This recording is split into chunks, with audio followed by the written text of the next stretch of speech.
A gente está fazendo aqui essas lives em relação à glomerulopatia. Ó, pronto, Gi. Oi, Gi, tudo bom? Olá, boa noite, Olá, pessoal. Boa noite, Luizinho. Tá me estás ouvindo? bem? Tô Estou ouvindo bem, bem, estou tu? ouvindo bem. Ótimo. Isso aqui é tudo novo pra gente, né, Gi? A gente agora tá, É. Para você tá, não, para você já é pra expert. mim, nada, é a terceira ou quarta live só. E aí a gente tava falando um pouquinho antes aqui, Gi, que a gente se baseou, a gente quis fazer uma apresentação para vocês aí, um bate-papo, muito baseado em tratamento, né? A gente fala daqui das 10 perguntas que a gente bolou aqui para vocês, que é muito baseado no que vocês perguntam, tudo isso. 6 perguntas foram sobre tratamento. A gente está. Quando tem muito tratamento para uma doença, que provavelmente nenhum tratamento é muito bom, né? Mas a gente vai falar sobre um monte de tratamento aqui, coisa nova que surgiu. Inclusive, eu postei no sábado o estudo do inibidor de SLT2 aí, dapagliflozina no tratamento da IgA. Vamos discutir um pouquinho esse estudo também. Vamos Vamos. falar sobre um monte de coisa. A gente tem 3 minutinhos, vou dar só mais um minutinho aqui, para poder o pessoal entrar e a gente começar a conversar um pouquinho sobre IgA. Então, eu falei aqui inicialmente, Gi, que a nefropatia por IgA é a nefropatia provavelmente primária mais comum, né, no mundo, né? Ela não é a mais biopsiável, nem também aquela que causa síndrome nefrótica, nem aquela primária, nem aquela que é mais prevalente na população toda, mas a primária provavelmente é a mais prevalente. E geralmente se manifesta como hematúria assintomática, né? Raramente vai ter ali assim nefrótica, bem raro. Algumas poucas vezes vasculite, a gente vai até conversar um Sim. pouquinho sobre a vasculite por IgA no tratamento, mas de uma maneira geral ela vai se manifestar através de hematúria, pode ser microscópica ou macroscópica, né? Então, para a gente começar, antes de falar um pouquinho, introduzir aqui a nossa convidada de hoje, doutora Gisele Vagel Fernandes, Gisele Vagel. Gi é uma amiga de muito tempo já, né? Já trabalha junto há mais de 10 anos, né? Gi no HC. A gente trabalhou junto fora também. Gisele, ela tem residência de nefrologia no Hospital das Clínicas, fez mestrado também na UPE, e atualmente ela é coordenadora da residência do HC, né, da UFPE, e tem doutorado em biologia aplicada à saúde no laboratório LICA, o laboratório que é um laboratório ligado à UFPE, e ano passado voltou, depois de ter passado um ano em Londres, né, no Royal Free, em Londres, pegou uma parte da pandemia aí, não foi, Gi? Foi. Foi meio assustador, mas aí ficou um ano lá estudando bancada, muita bancada, e acompanhando o serviço de glomerulopatia e acompanhando as visitas de enfermaria. Então foi bastante enriquecedor também no berço ali do conhecimento em relação à IgA, né? Acho que a Inglaterra é um dos países que a gente tem mais estudo em relação à nefropatia por IgA, então foi uma experiência boa. E também Gia do ambulatório de glomerulopatia do HC, né, que faz parte do ambulatório de glomerulopatia nas segundas-feiras e acompanha paciente diariamente. Então a gente vai conversar hoje com uma pessoa que vive a nefropatia por IgA semanalmente ou diariamente, que passou grande parte dos estudos dela aí, estudando as glomerulopatias, incluindo a IgA. Então, muito bem. Então, agradecer a sua presença, minha amiga querida. Vamos começar com as perguntas sobre isso. Então, vamos começar logo falando um pouquinho sobre a dúvida que existe muito, Gi, que é quando é que a gente biopsia aquela hematúria microscópica ou aquela macroscópica assintomática, né? Porque a gente fala geralmente assim, que o paciente tem várias formas de expressar a glomerulopatia, assim, nefrótica, nefrítica, proteinúria assintomática, rapidamente progressiva e hematúria assintomática. E Isso. aí, geralmente, a gente pode ter a hematúria assintomática, macro ou microscópica. E aí, quando é que a gente biopsia? Tem algum cutoff de, sei lá, proteinúria, creatinina? Ou isso aí a gente fica na dúvida ainda em relação a quem biopsiar? Como é que é na prática aí a biópsia, Gi? Em primeiro lugar, agradecer teu convite, tá certo? Eu dizer que eu sou teu fã, você já Que é sabe, isso. e eu acho que esse tipo de iniciativa para a educação médica é fundamental. Acho que você está de parabéns, está sendo muito proveitoso para os profissionais e para os residentes, realmente é uma repercussão muito boa. Então, vamos lá, para a gente não Obrigado. perder tempo, porque a gente tem muito o que conversar, né, Luizinho? Tem Vamos, muita tem coisa. lá. Obrigado. Tem. Aí, vê lá.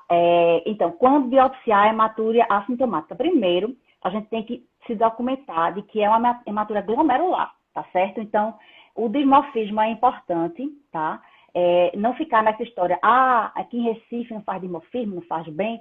Então, dá pra gente fazer, você vai ter um microscópio. Você vai lá, centrifuga a urina, olha o sedimento, se tiver campócito, já está o diagnóstico. Se tiver cilindro hemático, já tem a confirmação de que que a hematura é glomerular. Se tiver associação com proteinúria, fica mais fácil, né? Então, se tiver uma hematura isolada, como você falou, assintomática, e a gente vai ponderar, né? Se o paciente tiver uma disfunção renal, obviamente a gente vai biopsiar. Se ele tiver uma proteinúria, mesmo que seja abaixo de 500, a gente vai biopsiar. Mas se for apenas a hematúria, a gente pode ponderar e acompanhar para ver se esse paciente vai precisar de biópsia ou não. Porque a grande parte desses pacientes vai ter uma membrana fina, né? A gente pode ir atrás de testes não invasivos para pesquisar Alport, né? Então, porque já se fez até um trabalho sobre o que a biópsia ajuda nesses pacientes. E só foi mudada a conduta em 1 de 36 pacientes. Então, você vai mudar a conduta de 1 a cada 36, se você biopsiar apenas a hematura glomerular isolada. Então, nem sempre vale a pena, entendeu? E na prática, por isso que a gente biopsia tão pouco. E a nossa casuística, talvez, claro, tem a raça, né, que a gente vê muito mais IgA em asiático, mas, de repente, a gente também tem uma subnotificação, porque a gente não biopsia esse tipo de paciente. Lá no HC, nossa casuística de IgA é menos de 5%. Tá? Então, não é a casuística que a gente vê no Japão, na China, na Ásia, de maneira geral, como da prevalência maior. Bom, então, se for biopsiar esse tipo de paciente, sempre com eletrônica, tá? Então, não esquecer disso. Se for biopsiar um paciente com hematura isolada, com ótica e imunofluorescência, não biopsie, tá certo? É melhor acompanhar, e se precisar biopsiar, ir atrás de um serviço que faça eletrônica, porque aí você tem que observar a membrana, se é membrana fina, se tem critérios para Alport e tal. Então é isso. Beleza, então só para dar uma resumida, seria aqueles pacientes com hematura microscópica que tivesse disfunção renal, isso, né? A gente vai biopsiar. Paciente que tem proteinúria, tu falasse, eu me perdi, é acima de 800, 750, 1 grama, quem é que a gente vai biopsiar com hematura com proteinúria? Acima de 500, tá certo? 500, acima joia. de 500. Mas se tiver ali entre 300 e 500, com a hematura persistente, eu acho que eu biopsiaria, tá entendendo? Dá para biopsiar para acompanhar. A gente fica na zona cinzenta ali, mas aí acaba cinzenta, que... Mas em tese 500, né? Se tiver outro comemorativo, por exemplo, tiver hipertensão associado, se tiver alguma coisa assim, uma disfunção renal, a creatinina, a gente vai biopsiar. Beleza. A gente adora biópsia, né? A gente queria biopsiar todo mundo. Né? Biopsiar todo mundo. E assim, eu falo pra gente falar na nossa realidade, Gi, mas às vezes não é a realidade de todo mundo. Né? A microscopia eletrônica é difícil, muitas vezes, de a gente ter a disponibilidade da eletrônica em vários outros centros. Então, aquilo que tu falasse, valeria a pena a gente biopsiar com imunofluorescência. Você biopsia, por exemplo, aí vem lá IgA positivo. Aí você fica mais tranquilo que é IgA. Mas se não vier IgA positivo, aí você pode pensar em membrana fina, como a gente fazia antigamente, né? Uma coisa bem prática, assim, a gente fazia antigamente. A gente biopsiava, a gente não tinha eletrônica, né? Lá em 2010, 2011, a gente não tinha eletrônica para fazer. A gente biopsiava e muitas vezes vinha IgA negativo. Aí a gente dizia assim, isso aqui é o quê? Será que é um IgA que a gente não pegou? Isso aqui é uma membrana fina? Isso aqui é um Alport? O que é? Aí a gente dava o diagnóstico presuntivo de membrana fina ou de Alport, se tivesse clínica.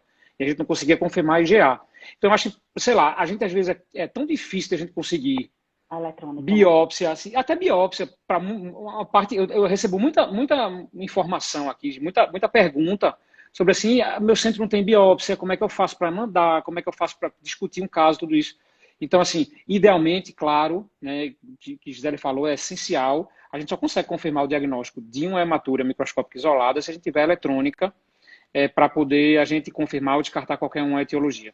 Mas sem ter, a gente poderia até, nos casos, claro, com proteinúria, aí você tem que ter mais subsídio clínico laboratorial para poder biopsiar sem ter a eletrônica. Mas, idealmente, no mundo ideal, a gente não, assim, fora do país, a gente não tem nem como a gente avaliar uma hematura microscópica, nem publicar nada praticamente sem ter uma eletrônica associada. Muito bem. isso lembrando, Luizinho, que o paciente tem que ter aquela investigação de secundarismo, né, completa. Então, Perfeito, complemento, né, perfeito. sorologias, aquela coisa toda, para não ficar sempre pensando que IgA, já, e deixar passar uma causa aí secundária, até um Deixa passar. lúpus, né, Isso, perfeito. incipiente e tal.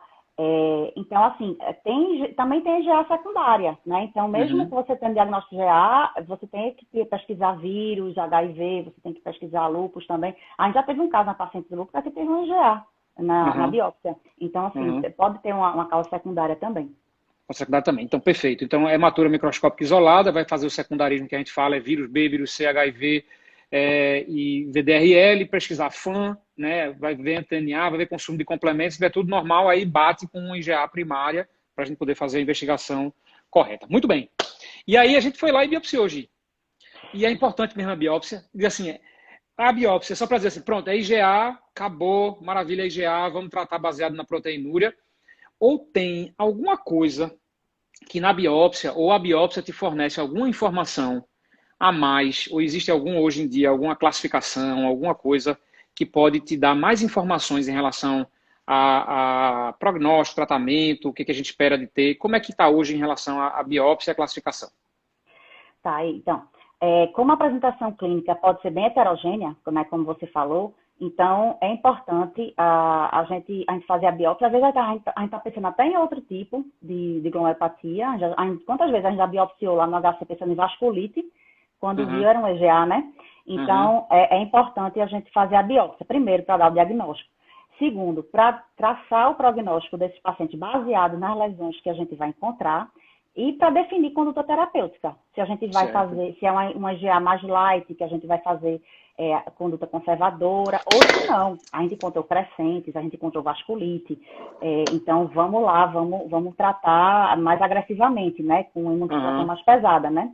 E tá. também é interessante avaliar com a eletrônica também, porque você pode ter até uma associação de GA com lesão mínima, né? Uhum, Com uhum, aumento de fusão pedostária em mais de 50% lá dos processos podostários, então você vai tratar com corticoide. Então, vai ajudar muito o tratamento, né? A biópsia uhum. é importante por isso.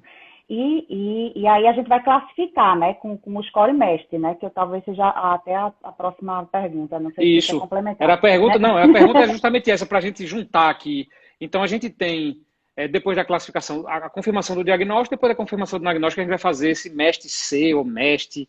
O que é isso aí que o pessoal hoje em dia usa muito para poder tentar classificar? O que foi que isso ajudou? Como é que a gente classifica? Como é que é esse score MEST-C? Ajudou demais, né? Então, antes a gente tinha aquelas lesões que eram descritas, mas esse grupo de patologistas, de experts e estudiosos em IgA, se reuniu em Oxford em 2009 e fizeram a classificação de Oxford para a IgA. Não leva em consideração o MEST score, que é o M, de hipercelularidade mesangial, o E, de hipercelularidade endocapilar, o S, de esclerose segmentar, tá certo? E o T de atrofia tubular e fibrose intersticial. E quando foi alguns anos depois, eles acrescentaram o C, porque na primeira avaliação foi uma coorte de 200 e tantos pacientes que eles avaliaram, tinha muito pouco crescente nessa Certo. coorte. Então, eles não tiveram como avaliar a importância da crescente, apesar de todo mundo imaginar que Uhum, crescente tem a ver com uhum, gravidade, com pior prognóstico.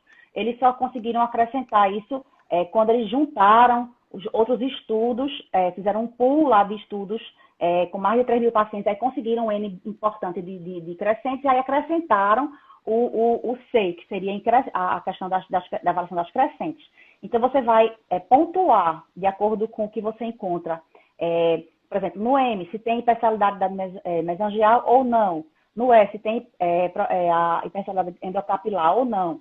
No S, você vai também dizer sim ou não, mas, por exemplo, no T, você vai pontuar se é menor do que 25%, se é de 25% a 50%, sei lá o que é 50%. Por exemplo, o T2, que é mais do que 50% de atrofia tubular e fibrose uhum. intersticial, esse paciente aí, geralmente, não vale a pena tratar. É um paciente que já Tá. está fora da margem de tratamento, porque tem muita esclerose, tem muito dano crônico no intestino, não vale a pena fazer imunossupressão, né? E ao passo Uhum, que também, se você encontrar tem o C0, C1 e C2, mais do que 25% de crescentes, lesões graves, provavelmente vale a pena tratar esse paciente mais agressivamente. Então, ajuda muito a gente definir como vai tratar esse paciente, né?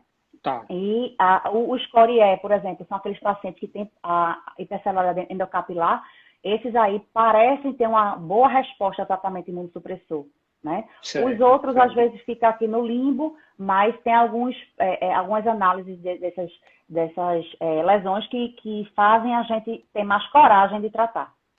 Perfeito. Maravilha. Então a gente vai fazer e vai pedir para o patologista classificar, né?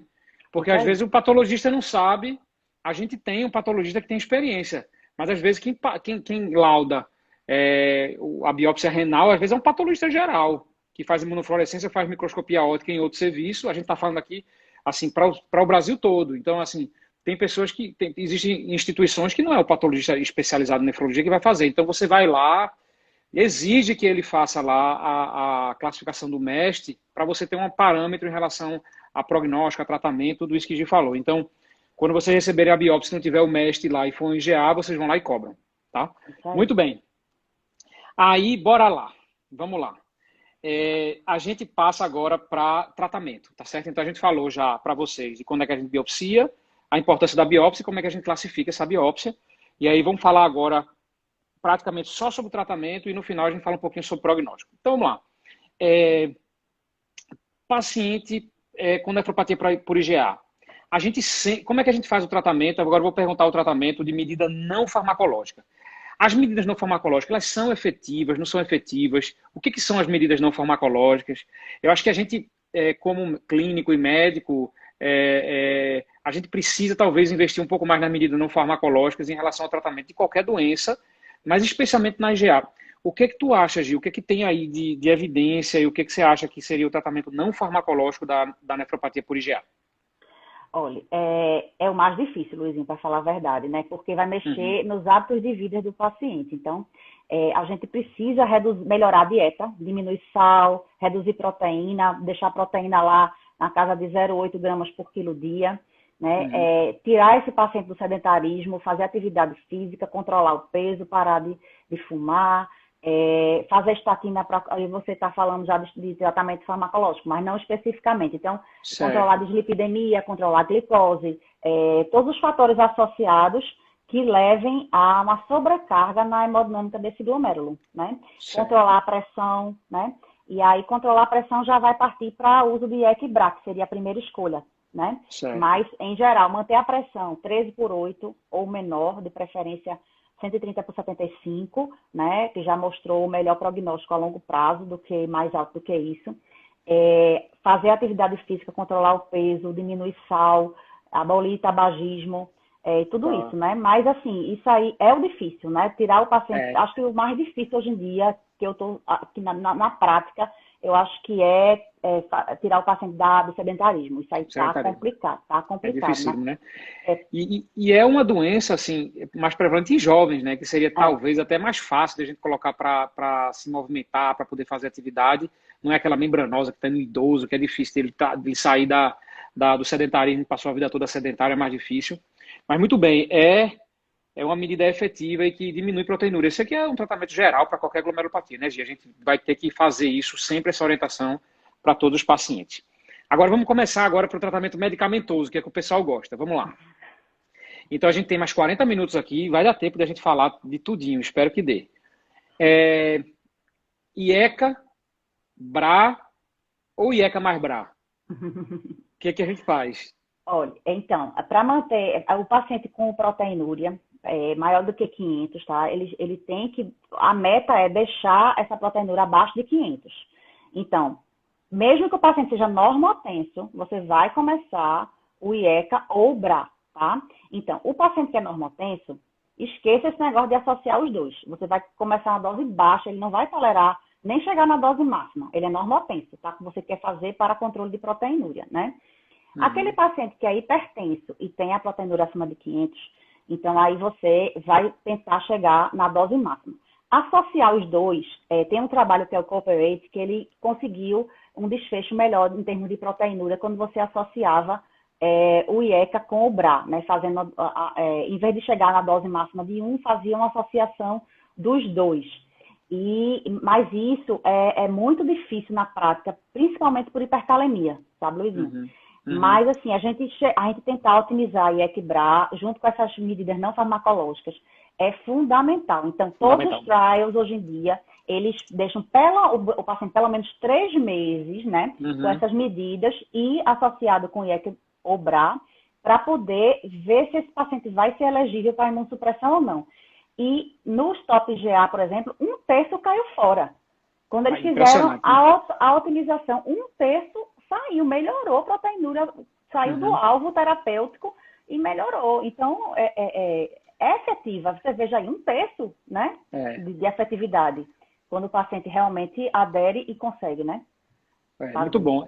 Isso é interessantíssimo, Gi. Toda vez que perguntam para mim, isso é muito comum perguntar aqui no Nefro Atual, é perguntar assim, e a associação? Aí a gente diz assim, a associação já provou ser ruim em diabetes, em Assim, paciente com IC provou ser pior, o paciente até melhora a proteinúria, mas entra mais em diálise, tem mais hipercalemia, então não é para fazer a associação. Mas a única exceção que a gente diz assim, a exceção que a gente tem alguma coisa que mostra que pode ter benefício é na IgA, né? mas é. Porque a IgA no próprio Stop IgA, é, 1/3 dos pacientes estavam fazendo associação também de medicação. Né? Então você olha assim, poxa, muita gente fazendo associação de IECA e BRA. Não sei se isso tem benefício real, porque a gente nunca comparou um grupo com o outro, mas para ver como é importante a otimização do controle do sistema renina-angiotensina-aldosterona, né, Gi? É uma via final comum assim, de toda a glomerulopatia, mas na IgA parece ser especial. Né? A gente não tem tanto benefício em diminuir. Não é uma doença muito proteinúrica, né? Então a gente não tem muito benefício assim como a gente tem na IgA em tratar essa proteinúria, sei lá, na membranosa, que pega lá com 7 gramas de proteinúria, você passa ele para 5 gramas, 4 gramas e meio, mas não consegue ter aquele benefício de Não, transformar ele no é. nefrótico e não nefrótico. Mas na IgA, a gente às vezes muda ele de faixa, como aconteceu em um texto dos pacientes, que faz com que ele não necessite mais do tratamento que a gente ia fazer, às vezes, imunossupressor, com outras drogas, só pelo mudança de estilo de vida e pelo uso do Equibra. Então é fundamental, né, Gi, a gente fazer esse controle com a dose máxima tolerada e com a associação de Equibra em casos específicos, em pacientes selecionados, especialmente naqueles que tenham Sim. normocalemia e que não tenham disfunção renal É. progressiva, né? Agora eu vou te dizer um negócio. Essa Hum. história de associar e equilibrar agora com os inibidores da SGLT2 não vai ter, vai ter chance mais não, viu, Luizinho? Você está dando spoiler, já era a próxima pergunta. Eu falar uma Já tô pergunta dando sobre isso agora. spoiler. Eu digo, olha, Ai, meu Deus do céu. esqueça esse negócio de associar. Tem no inibidor da SGLT2, meu amigo. É, a gente mudou muito, né? Então vamos falar, já que agora é a queridinha aí de todo mundo da nefrologia. Eu acho que é a droga que talvez tenha mudado mais a prática rápido e de maneira importante, né? A gente está falando aqui de uma classe de drogas que tem praticamente 3 drogas que todas elas mostraram benefício em relação ao controle do diabetes, desfecho cardiovascular, e depois a gente teve os benefícios em relação aos pacientes que o desfecho era não diabético, o paciente que tinha insuficiência cardíaca com fracionação reduzida, que tomou medicação, internou menos, hospitalizou menos, sei lá, 25% a menos, é muito grande a diferença de mortalidade e hospitalização. E depois a gente foi ver o desfecho renal. Aí veio o Credence em 2019, mostrando que os pacientes que tinham desfecho renal era muito, muito superior, né? E depois veio o DAPA-CKD. O DAPA-CKD ele foi muito ousado, né, Gê? Ele fez o seguinte, ele avaliou pacientes não diabéticos também, lá 60% era diabético, 40% não diabético, e um monte desses pacientes tinha IgA, né? E a gente teve essa publicação que a gente sabia já que ia ter uma coisa boa sobre IgA, mas teve essa publicação agora no sábado no Kidney, né? E falando sobre a dapagliflozina, né? 10 miligramas versus o placebo, e que foi o maior estudo, né, Gi? Se a gente for comparar ele com o testing trial, que foi o que tinha 200 e pouco, ele teve teve 260 pacientes, eu acho, 130 de cada lado, e Foi. aí foi mais do que os 230 do testing trial, que foi interrompido antes. E aí é o maior estudo até hoje de IgA, o desfecho não era IgA, mas me diz aí, foi bom, não foi bom? É animador, não é animador? É para passar para todo mundo? É para sair amanhã e já nos pacientes que estão otimizados para IEC-BRA e que não tem controle de proteinúria? É para fazer para todo mundo? Como é que funciona aí? Como é que é essa subanálise do DAPA-CKD? Menino, o negócio é bom, viu? Só fazendo um adendo, eu conheci o primeiro autor desse estudo, né? Lá no Royal Free. Uhum. pessoa super simpática, é o David Wheeler.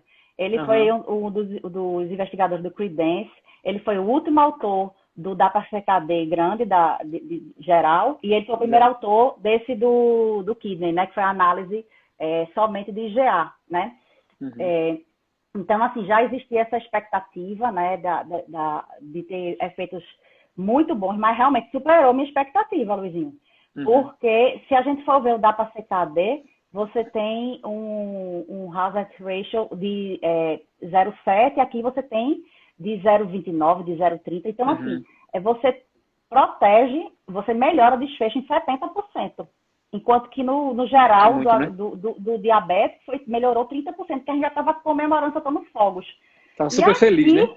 aqui a gente teve 70% de melhora. Então, assim, no desfecho primário, né, desfecho duro, que foi Uhum. piora de mais de 50% na taxa de filtração glomerular, end-stage renal disease, né, doença renal no estágio 5, na morte renal e na morte cardiovascular, ele teve essa proteção em 70%.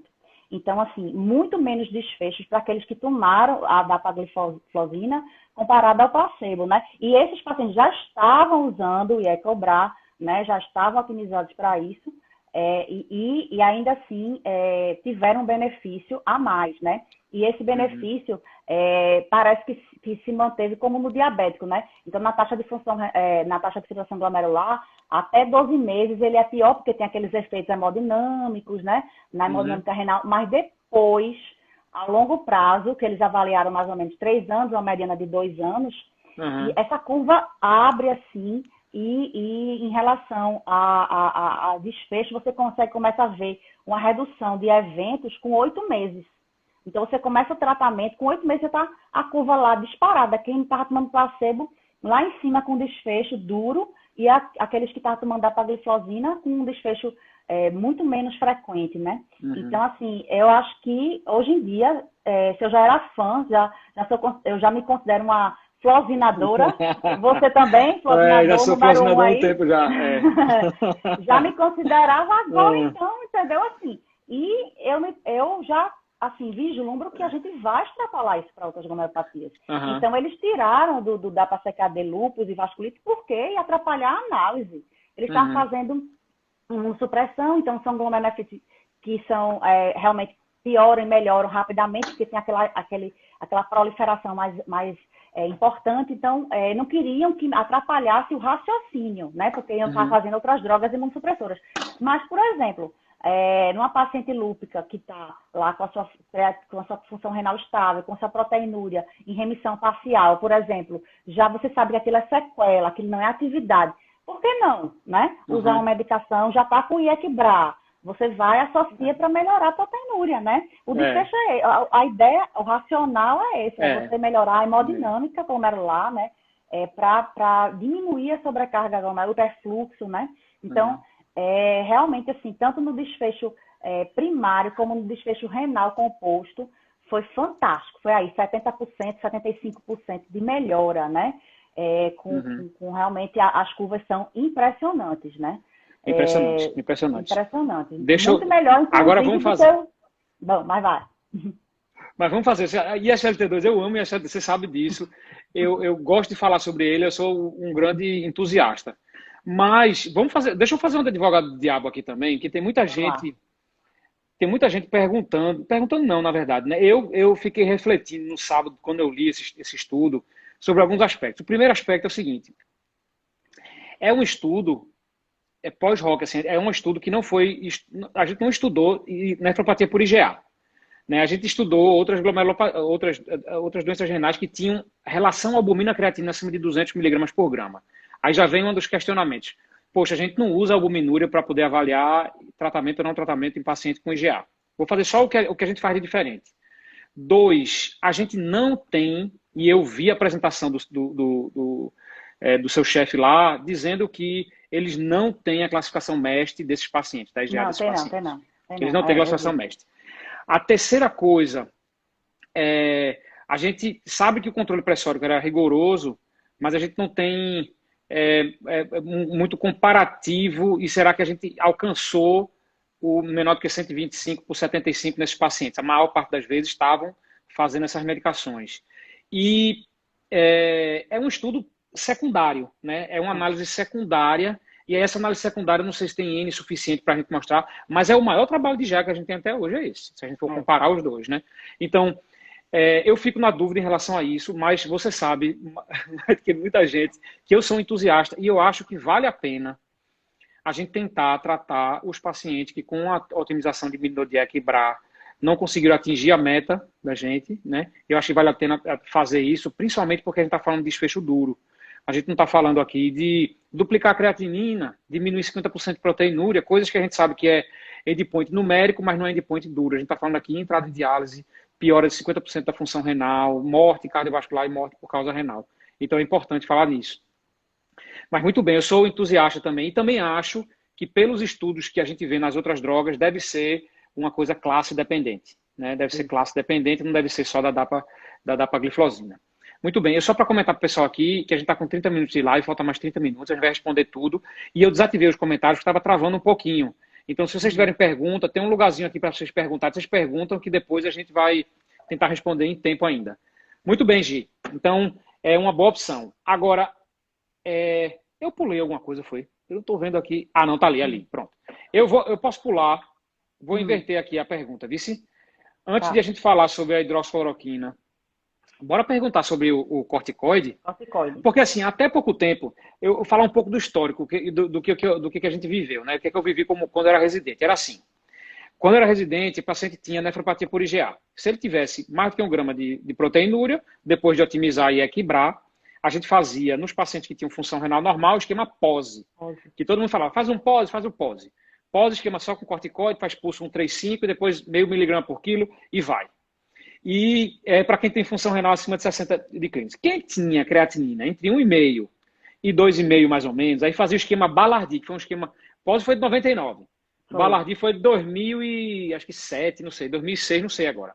Mas o Balardi foi logo depois. Aí o Balardi falou assim, ó, eu vou fazer um estudo aqui no pessoal que está fazendo, tem IgA, mas está piorando função. E aí está piorando função, eu vou tentar tratar com outra coisa. Aí ele fez o quê? Ele fez um esquema 40 miligramas de prednisona, ciclofosfamida oral, 3 meses, depois manteve com asa. E foi ver depois de um tempo, de 2 anos, como é que esse pessoal ia. E aí comparou com o placebo. Agora, eu estava reestudando esse estudo. Quando a gente bolou esses negócios, eu vou dar uma olhada no estudo do Balardi. Eu fui lá, o estudo do Balardi. Sabe como que ele considerava hipertensão? Hipertensão era que, normotensão, ele queria controlar a pressão para deixar abaixo de 16 por 9. Ou seja, tudo hipertenso. Ou seja, todo mundo hipertenso. A descrição do estudo dele, ele dizia assim, a gente não vai fazer BRA, porque BRA não tem comprovação ainda que o BRA é benéfico para a função renal dos pacientes. É muito antigo. É muito antigo. Eu acho que sei lá, 20 pacientes em cada braço.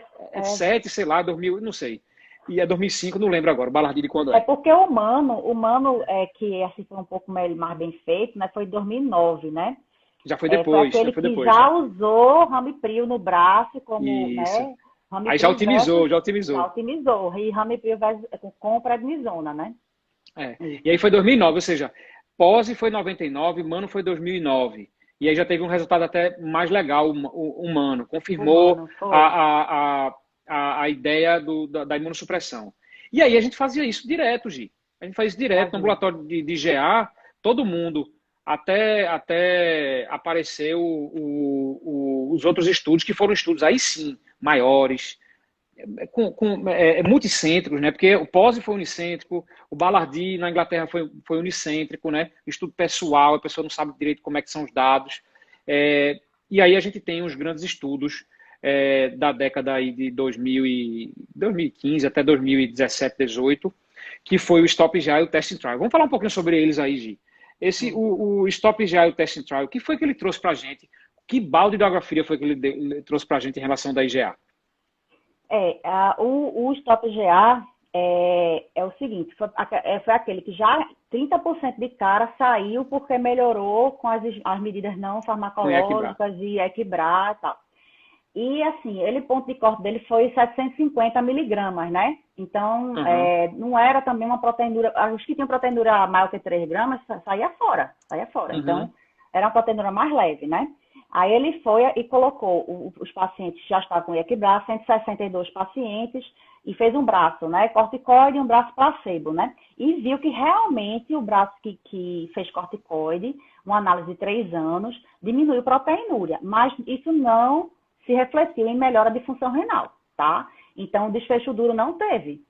E ele viu mais efeito adverso. Ele viu nos pacientes com mais obesos, tinham mais infecção, inclusive teve uma morte, né? E quando foram fazer aquela reanálise de longo prazo, de 7 anos, já viu que não tinha diferença entre os grupos, né? Em termos de taxa de filtração glomerular, em termos de doença renal crônica, né? 25% atingiu doença renal crônica estágio 5, né? Então, assim, desfecho importante do longo prazo, isso aí morreu, tá certo? Não teve com os pacientes que fizeram corticoide, né? E aí veio o testing, né? O testing já maiorzinho, né? Um era de 160, o testing de 260 pacientes, e aí eles planejaram fazer um teste enorme, 700, 800 pacientes. Mas no meio do caminho viram, não dá não, meu amigo, vamos parar porque o comitê de ética disse, porque está efeito adverso muito maior, sérios, em pacientes usando corticoide. Então, é pacientes asiáticos. Esse perfil do teste era um paciente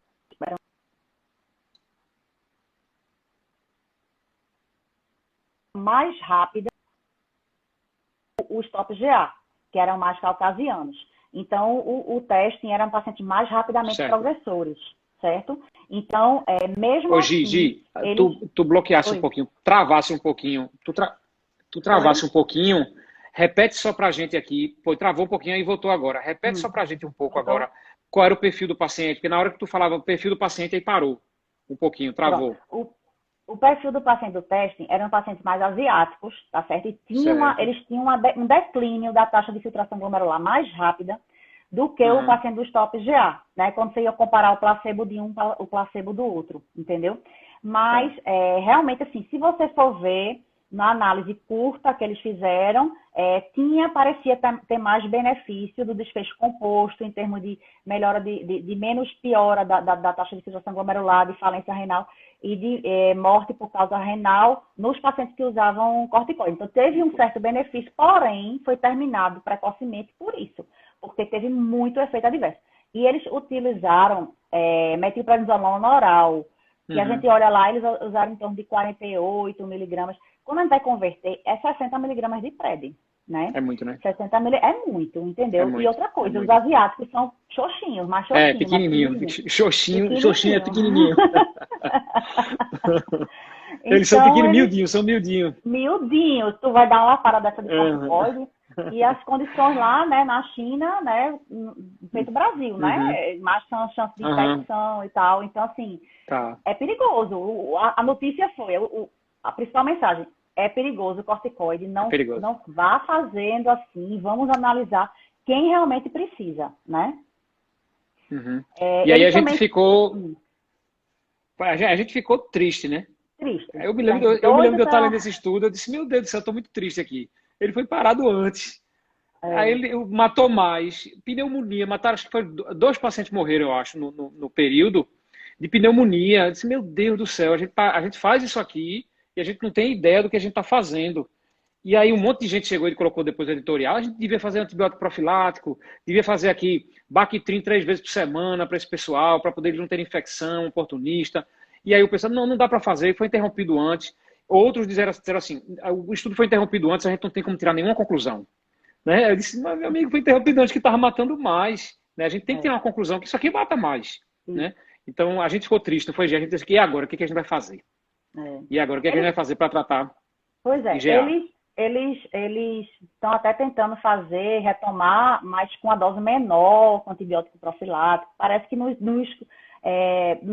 deixaram completamente de lado essa ideia, não. Mas aí surgiu a ideia de minimizar o efeito do corticoide, né? Que foi com aquela budesonida de ação local, que é o Nefgan, né? E a droga é o Nefecon, que ela é a budesonida que tem uma ação no ilho distal, lá no tecido Isso. linfóide associado à mucosa, e ele entrega a droga para agir na inflamação ali, né? Tentar minimizar a produção da IgA, que tem deficiência de galactose, a nível de placa de Peyer ali naquele tecido linfóide, né? Com isso, minimizar que isso cai na circulação e vai ativar, né, a produção de IgG contra essa IgA e depositar no rim. Então, bloquear logo ali. Tem 10% de absorção, tá? Essa droga, ela não é totalmente inócua, não. Tanto é que na análise fase 2, foi um estudo que foi feito só para ver segurança, né? Foi um estudo de fase 2. Então, teve mais efeito adverso, realmente, com essa droga, tá certo? Aí eles estão fazendo agora o estudo fase 3, para ver a efetividade, mas o estudo fase 2 mostrou que já teve um pouco mais de efeito adverso, de infecção, tudo. Também, mas né? não é um estudo para ver a efetividade, né? Fase 2. Eles vão partir. Mas assim, o professor lá em Londres, ele é bem entusiasta dessa droga, né? Ele já estava até dizendo, aí tinha lá um caso de vamos tentar essa droga, porque eles são muito envolvidos em estudo, né? Aí ele fazia, não, vamos tentar o Nesgan e tal. Então, assim, é uma droga que o pessoal que estuda tá entusiasmado, né? Obviamente, né, todos esses testes que estão se fazendo agora vão ter que ser reavaliados em vista do inibidor da SGLT2.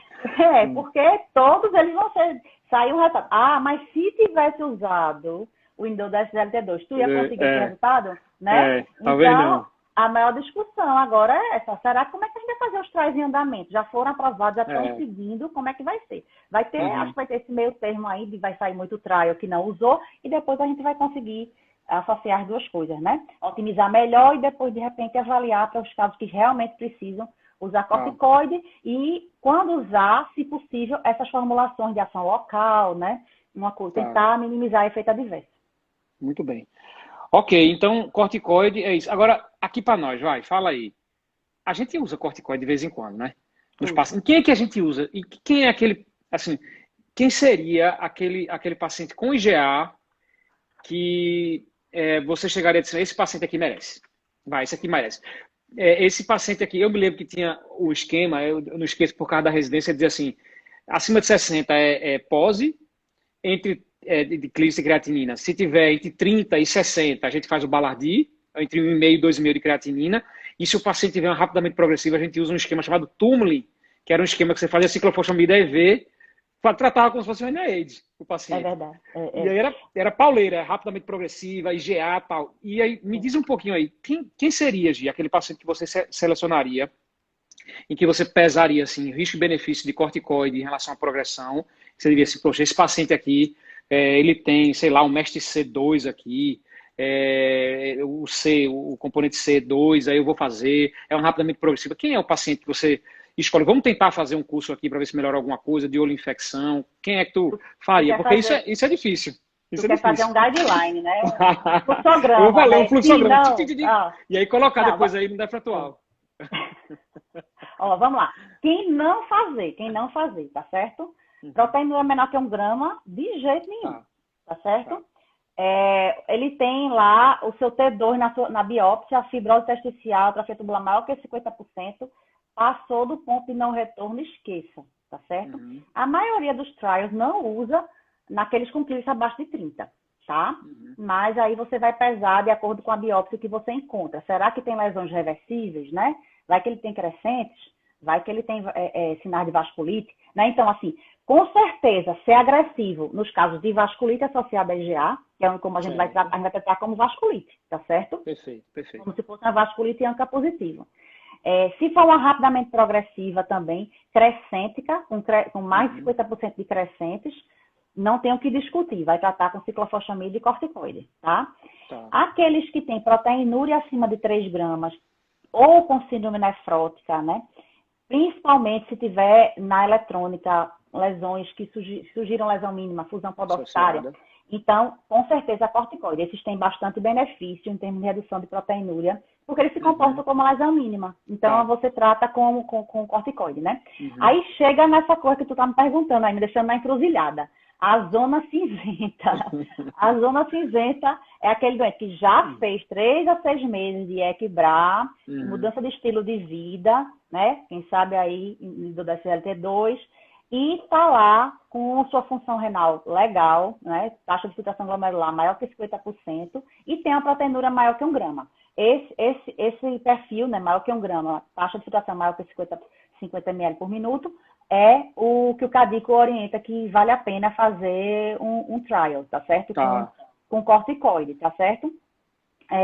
E aí, principalmente, se na biópsia você olhar e vir que ele tem hipercelularidade endocapilar, tá certo? São aqueles que mais revertem, então tem proliferação ali, tem a hipercelularidade endocapilar.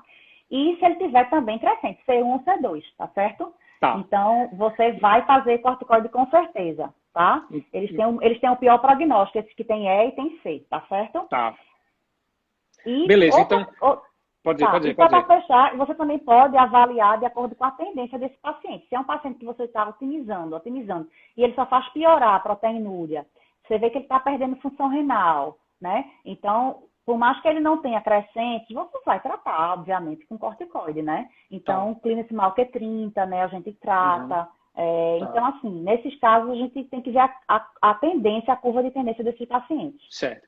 Perfeito. Então, para resumir, seria aquele paciente com vasculite por IgA, rapidamente progressiva com crescente, aqueles pacientes que têm função renal acima de 50 ml, preferencialmente acima de 60 ml, com proteinúria acima de 1 grama e que tenha o MEST, o E1, pelo menos, e o MEST-C, C1 ou C2. Esses pacientes a gente considera, a gente não está fazendo aqui, pessoal, nenhuma orientação do que tem que ser feito e não tem que ser feito. É uma sugestão, tá? Ainda é uma coisa bem... A gente desses estudos, o Stop IgA e o testing, eles não fizeram MEST. Então, a gente não tem muito para dizer para você se eles excluíram quem tinha MEST-C e colocaram quem tinha o T. Então, assim, a gente não sabe exatamente nessa classificação.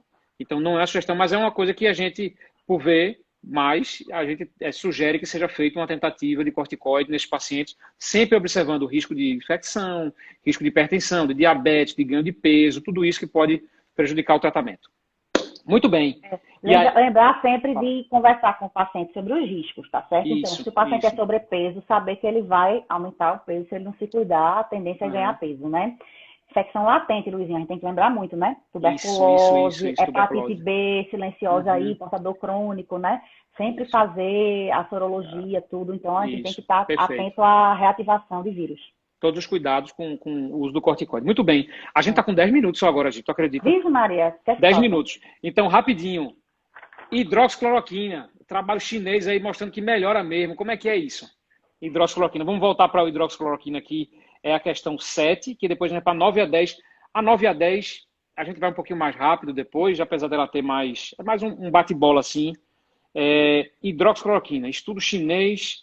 de, sei lá, 2016. Agora eu não lembro de cabeça, não. Não é muito velho, não. Recente. Acho assim, que é do ano retrasado. Fizeram hidroxicloroquina, melhora, como é que é? É um estudo pequeno, é o único que é controlado e prospectivo, com 60 pacientes, 30 de cada lado, e aí eles fizeram hidroxicloroquina de acordo com a função renal de 100 a 400 miligramas dia, e compararam com o placebo, né? E aí viram que realmente melhorou a proteinúria, né? Caiu aí 50% da proteinúria, e isso foi uma análise de 6 meses. Então, não deu para avaliar a função renal, nada não, é só proteinúria. Foi uma coisa que chamou a atenção, né? É interessante porque a hidroxicloroquina age ali nos toll-like receptors, né, o 9, e aí tem modifica o pH do lisossomo, tem um efeito anti-inflamatório, né? A gente usa muito em lúpus, não tem tanto efeito adverso, né? Do ponto de vista como tem o corticoide, né? E parece ter uma ação aí anti-inflamatória e não tão problemática como o corticoide. Então, acho que é uma coisa que vale a pena ficar atento, tentar, né? Se o paciente não tiver nenhuma restrição a isso. Conversar também com o paciente, que é uma coisa que está ainda em estudo, não é nada... no CADIGO nem tem, por exemplo, nem está lá citado no CADIGO, entendeu? Então, assim, é uma coisa nova que a gente pode tentar, né? Mas não é nada ainda... Não é nada orientado, né? Não tem nenhuma orientação, nada em relação a isso, não. Muito bem. Vamos lá para o que era importante para a gente falar. Bate-bola, ômega 3 Tu faz ou não Olha, faz? ômega 3, particularmente eu não faço, tá? Tem que usar 3 gramas de óleo de peixe, o negócio é fedorento, é caro, É. os pacientes não gostam, entendeu? Quem tem uma experiência boa é a Lucila, ela já usou muito, Uhum, mas uhum. assim, hoje em dia acho que até ela nem usa tanto, entendeu? É difícil o paciente ficar tomando aquilo ali, né? Tem tanta coisa É, para a gente investir, né? é. E isso aí são trabalhos muito antigos, do Peito é bem Donado, aquela antigo. coisa bem antiga, É, né? Que nem se tá. usava Iequibrar na época. Não tem tanta recomendação. O Cadigo não recomenda, certo? Não recomenda. Joia. Não. Tonsilectomia, amidalectomia, Gi. Só se tu tiver um paciente japonês, aí tu Só faz. se for japonês. Só presta em E assim, japonês. isso é interessante, que os estudos japoneses são maravilhosos. Quando a gente vai fazer os estudos daqui, não tem aquele benefício todo. Que coisa estranha, né? É. Não consigo entender muito bem, não.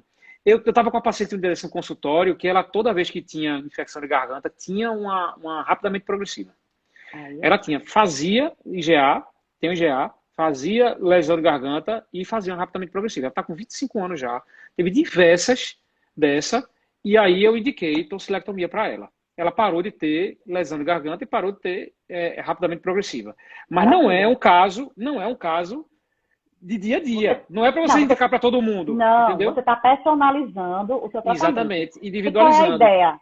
Porque aqueles antígenos naquela região do linfóide ali, que no caso da sua Uhum, paciente era a infecção de garganta, estava produzindo aumento da produção dessa IgA de mucosa, né, deficiente uhum, em galactose, e ela tinha uma tendência autoimune de formar isso, anticorpos IgG, fazer imunocomplexo e depositar no rim, ativar complemento e lesar o rim. E ela tinha uma uhum, forma grave, né? Então grave. você tirou aquela local de choque ali dela, diminuiu o tecido linfóide, beleza. Agora, se é um doente que tem esse órgão de choque no intestino, por exemplo, não adianta de nada tu tirar a amígdala, Não entendeu? adianta nada. Isso, Então, perfeito. para o japonês, nas coortes dele lá, vale a pena. Então, eles fazem tonsilectomia com corticoide. Mas já nas coortes caucasianas, não vale a Não pena. teve E como benefício. a nossa miscigenação aqui é muito europeia, né? Aham. Então, eu acho que para a gente, não, aí não é trabalho nosso. Mas eu acho que não vai funcionar muito bem, não. A não ser em casos excepcionais, como dessa sua paciente, que eu acho que foi ótimo.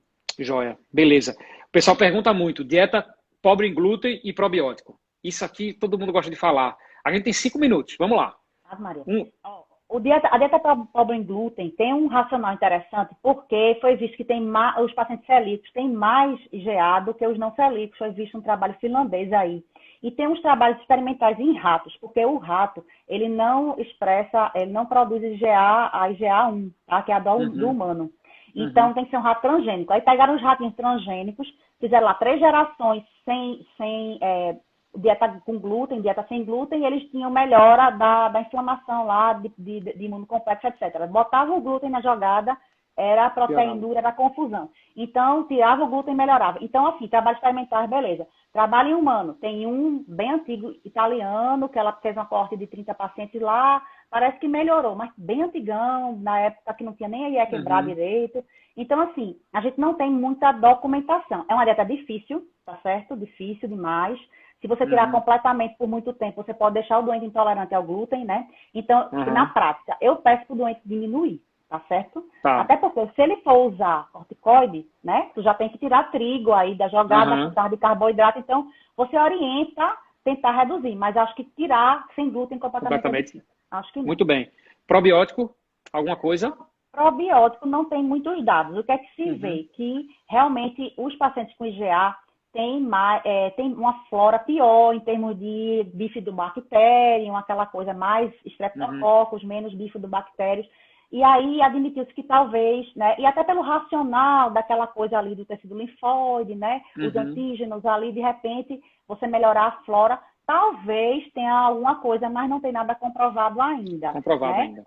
Como é uma Joia. coisa cara, vamos deixar para segundo plano, não é isso? Vamos, vamos. Perfeito. Vamos lá. Prognóstico, como é que a gente avalia? E se tem alguma ferramenta para a gente avaliar? A última pergunta, tem 4 minutinhos. Fica à vontade para poder falar. Se cair qualquer coisa, Gia, a gente volta rapidinho para poder fazer as considerações finais e dar uma resumida final. Certo. Então, vamos lá. Prognóstico. Eu acho que a biópsia, né, fundamental a gente classificar e saber o que é que o doente tem. A evolução clínica nessa fase de otimização do estilo de vida, de IECA, de talvez SGLT2, ver como é que ele se comporta, se ele melhora, né? Se ele remite a proteinúria, excelente prognóstico, menor que 500, excelente prognóstico. Se ele só tem hematura isolada, se ele tem hematura intermitente, também o fato dele negativar, melhor prognóstico. Mas se ele tem a proteinúria, o mais importante é você focar na proteinúria. A hematura parece que fica meio de lado quando o doente tem proteinúria, tá certo? Tá. Então, tem a questão clínica laboratorial, biópsia. E a ferramenta é aquele Prediction Tool, né, do IGA, né?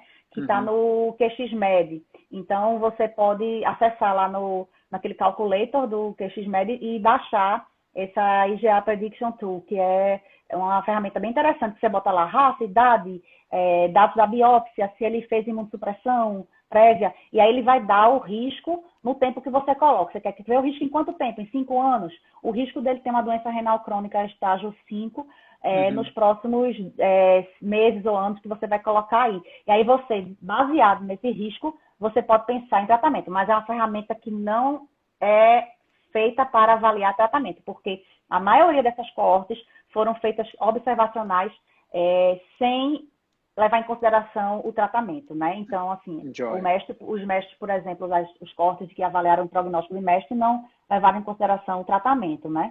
Então, acho que a gente vai ter que esperar realmente os trials aí, usando o mestre, para a gente ver especificamente o que é que cada droga funciona em cada lesão, né? Joia. Mas Perfeito, é uma ferramenta legal. Legal, muito bem. Gi, foi muito rápido, a gente acabou falando muito rápido e passou muito rápido aqui. Vou tentar fazer em 2 minutos aqui uma revisãozinha rapidinho. Quando é que a gente biopsia hematura assintomática, piora de função e paciente que tem proteinúria, especialmente acima de 500 miligramas, né? Qual é a importância da biópsia renal? Uma ferramenta essencial para o diagnóstico, para o prognóstico, para programar o tratamento. O mestre C vai definir o que vai fazer assim. Ajuda muito a definir como é que vai ser o tratamento. Como é que a gente faz o tratamento de medida não farmacológica? Controle de obesidade, pressão, colesterol, atividade física, parar de fumar, tudo isso que a gente sabe para qualquer glomerulopatia. IECA, BRA ou IECA mais BRA, para a imensa maioria dos pacientes, IECA ou BRA, em alguns pacientes que você consegue ainda fazer IECA e BRA associado. Inibidor de SGLT2, provavelmente a grande promessa para a IgA nesse ano, no próximo ano, vai ter muita discussão em relação à qualidade do estudo, se é um estudo perfeito para a gente tomar decisão, mas na prática, quando a gente não tem muito tratamento benéfico e mostra um tratamento tão benéfico assim, a gente poderia utilizar. Perguntaram quando é que a gente começa em dor de SGLT2 depois que a gente otimiza o tratamento dos pacientes com BRA ou IECA, né? Hidroxicloroquina não é para todo mundo, né? Exceção, estudos pequenos ainda, mas ainda a gente não usa de rotina, é uma opção, pode ser discutido com o paciente se vale a pena ou não. Quando é que a gente usa o corticoide? Rapidamente progressiva, vasculite, paciente que tem C1 ou C2 e E1 com função renal boa e com um intestino preservado, né? Ômega 3 de rotina não, tonsilectomia para casos especiais, dieta pobre em glúten não tem muita evidência, probiótico também não tem muita evidência, então de uma maneira geral a gente pode restringir um pouquinho em relação ao glúten, mas não muito. E para acabar, ferramenta prognóstica, o aplicativo QX MD diz para você lá o score, o tool, né, para você fazer, vai colocar lá para você ter uma noção de como é que os pacientes vai evoluir, e a ferramenta principal para o prognóstico é biópsia renal, a proteinúria de chegada, a creatina de chegada, a fibrose intersticial, e com isso a gente vê. Gi, considerações finais aí, agradecer para tudo demais, você é nota 10, 100%, e vamos continuar aí com essa programação de glomerulopatia aqui no Nefro Atual. Vai acabar daqui a 1 minuto, então você tem 1 minuto aí para poder falar e eu agradeço já de antemão, em nome de todo mundo que está assistindo aqui, a tua presença e teus comentários. Só senti falta dos residentes, tá parecendo que eu estou na visita aqui contigo lá na enfermaria. Só senti falta tu perguntando assim pro residente, você, isso aí, pronto, já faltou isso. Mas foi ótimo, bate-bola, foi... muito bom, né, a gente discutir isso. São doenças que, para a gente, são muito comuns, mas a gente sabe que não é a prática do nefrologista geral, né? Mas é bom estar atento, né, quando vê um caso desse. Não pensar que vamos correr logo fazer corticoide, tem muita coisa para fazer antes, né? Vamos ter muito cuidado, corticoide não é uma droga simples, muito difícil fazer. Vem guideline 6 meses de corticoide. Quem consegue fazer 6 meses de corticoide? É muito difícil, muito difícil. Mesmo você fazendo A gente está fazendo cada vez menos, né? Dose Uhum. mais baixa de corticoide. Então, vamos ver as drogas promissoras aí para a gente tentar minimizar ao máximo esses efeitos deletérios. Mas é isso, eu gostei desse nosso bate-bola, revisar tudo isso foi ótimo. E Uhum. o Windows da SGLT2, eu acho que é uma promessa que veio para mudar aí a história natural da nefrologia. Joia, Como se o Deus IEC quiser, se Bra, Deus né? quiser. Com É, acho que Iaquibá, sim. Iaquibá. É. Tá bom, aí vocês seguem lá, pessoal que tem interesse, Gi também disponibiliza material educacional também no espaço dela aqui no Instagram, gisele.nefro. Então acompanhem lá, sigam, que é interessante também. Ela compartilha um monte de informação em relação à nefrologia geral também, especificamente glomerulopatia. E é isso. Obrigado, Gi. Boa noite a todo mundo. Obrigada Obrigado. Qualquer dúvida também. depois, manda aqui na caixinha, que depois eu mando para a Gisele, ela responde e eu mando para vocês. Beijo, valeu. Tá bom? Beijo, Gi. Obrigado. Vice? Tchau. Obrigada a você. Obrigado vocês todos.